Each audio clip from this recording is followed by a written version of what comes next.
আসসালামু আলাইকুম, আমি সাবিনা আর আপনারা এখন দেখছেন Yasmin all round official YouTube channel. বন্ধুরা, আজকের ভিডিওতে আমি একজন মহান ব্যক্তিকে দেখাতে চাই যিনি হিন্দু ধর্মের হয়েও ইসলাম ধর্মকে এত ভালোবাসেন, ইসলাম ধর্মকে এত সম্মান করেন। ইসলাম ধর্মের নবী হজরত ইব্রাহিম আলাইসাল্লাম সম্পর্কে এত সুন্দর সুন্দর করে কথা বলছেন। আমাদের মধ্যে হয়তো অনেকেই এখনও আছে যারা হজরত ইব্রাহিম আলাইসাল্লাম সম্পর্কে কিছুই জানে না। তো বন্ধুরা, প্রথমে আপনারা সেই ভিডিও ক্লিপসটি দেখে নিন। चलिए, मैंने सोचा बकरीद का मौका है तो थोड़ा सा इब्राहिम अलैहिस्सलाम के जीवन के बारे में हम लोग जानते हैं। तो इनका जो जन्म हुआ था, समझ लीजिए इनके पिताजी एक मूर्तिकार थे। वो मूर्ति बनाते थे और एक से एक मूर्ति बनाते थे।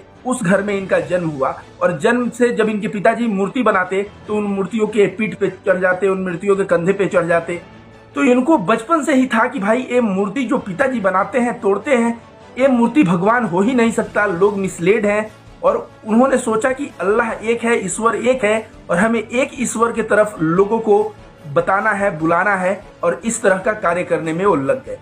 बता दें कि इनकी पूरी मेहनत जब किए तो पूरी मेहनत के पश्चात 3 लोग सिर्फ इस्लाम को कबूल किए, एक ईश्वर को मानने वाले हुए। पहले इनकी पत्नी सारा, दूसरे लूत अलैहिस्सलाम, इनके भतीजे थे। तो ये 3 लोग हुए। आपको बता दें इन्होंने कितना प्रयास किया। ये जगह जगह घूम के प्रवचन देते कि मूर्ति पूजा क्यों खराब है, लेकिन लोग जो है इनके प्रवचन के ऊपर लोग का कुछ असर नहीं पड़ा।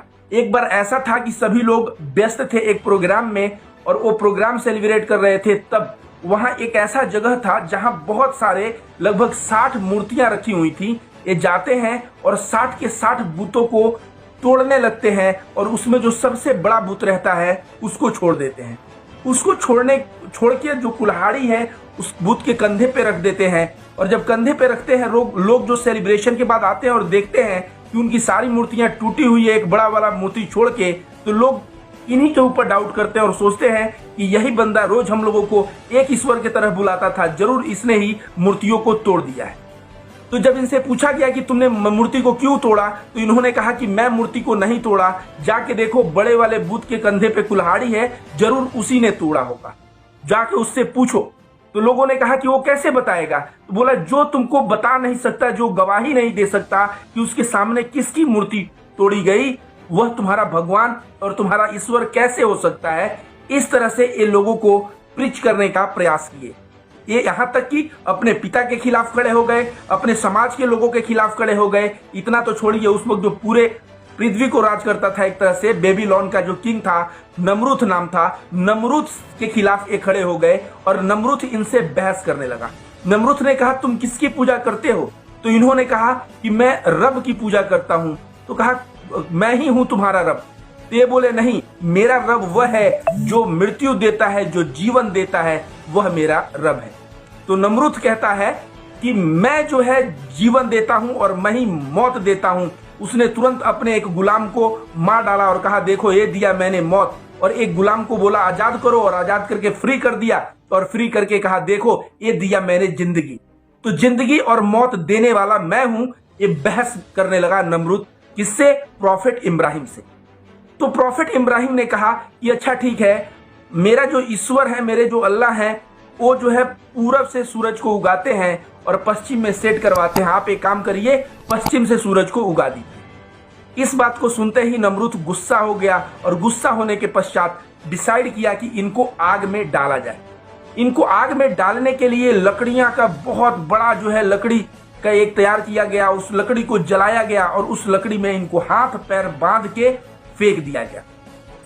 जब फेंक दिया गया तो कहा जाता है कि उस वक्त बहुत सारे लोग आए मदद पूछने के लिए कि मैं मदद करूं। और वो लोग कौन थे? वो व्यक्ति नहीं थे, वो आसमानी प्राणी थे। और कहा जाता है कि जिब्रील अलैहिस्सलाम आए तो इन्होंने कहा कि मुझे मदद सिर्फ चाहिए, से मदद चाहिए अल्लाह से, और वो भी कि वो मेरे प्रार्थना को स्वीकार करते रहे और मैं उनका प्रार्थना करता रहूं, और मुझे दूसरे किसी भी चीज से और किसी भी लोग से मदद नहीं चाहिए। कहा जाता है कि उस वक्त अल्लाह ने ऐसा कमांड दिया और अग्नि को ठंडा हो जाने के लिए इब्राहिम अलैहिस्सलाम के लिए, और अग्नि जो है कहा गया कूल और पीस बन जाओ। तो कूल मतलब ठंडा और शांत हो गया और उस अग्नि में 40 दिन पड़े रहे। इनका रोप जो ये था, रोप मतलब होता है रस्सी से जो हाथ पैर बंधा था, वो तो जल गया, लेकिन इनके शरीर में कुछ नहीं हुआ। और ये जब वहां से निकले तो ये कहते हैं कि यह 40 दिन मेरे जीवन का सबसे बेहतरीन दिन था। जब आग के अंदर से जब ये निकल गए तो ये तो एक बहुत बड़ा चमत्कार था। अब जितने भी वहां पे बूतों के पूजा करने वाले थे उन सभी लोगों के मुंह पे तमाचा था, राजा के मुंह पे तमाचा था, लेकिन वो वहां से निकले और निकलने के पश्चात वहां से उन्होंने डिसाइड किया कि अब जो है यहाँ से माइग्रेट करके हमें दूसरी जगह जाना चाहिए। तो वो लूत अलैहिस्सलाम और अपनी पत्नी सारा के साथ माइग्रेट करके चले जाते हैं, मिस्र का राजा फिरौन जो रहता है उसके यहाँ चले जाते हैं। তো বন্ধুরা, তোমরা এতক্ষণ শুনলে মন্দিরের পূজারীজি কত সুন্দর করে ইসলাম ধর্মের নবী হজরত ইব্রাহিম আলাইহিসসালাম সম্পর্কে বললেন। তো যারা যারা আজ প্রথম আমার ভিডিও দেখছো তারা অবশ্যই আমার চ্যানেলটাকে সাবস্ক্রাইব করে নেবে আর আমার ভিডিওতে ছোট্ট একটি লাইক দিতে ভুলবে না। তোমাদের সাথে দেখা হচ্ছে নতুন আর একটি ভিডিওতে। পরবর্তী ভিডিওর জন্য অপেক্ষা করবে। সবাই ভালো থাকবে, সুস্থ থাকবে।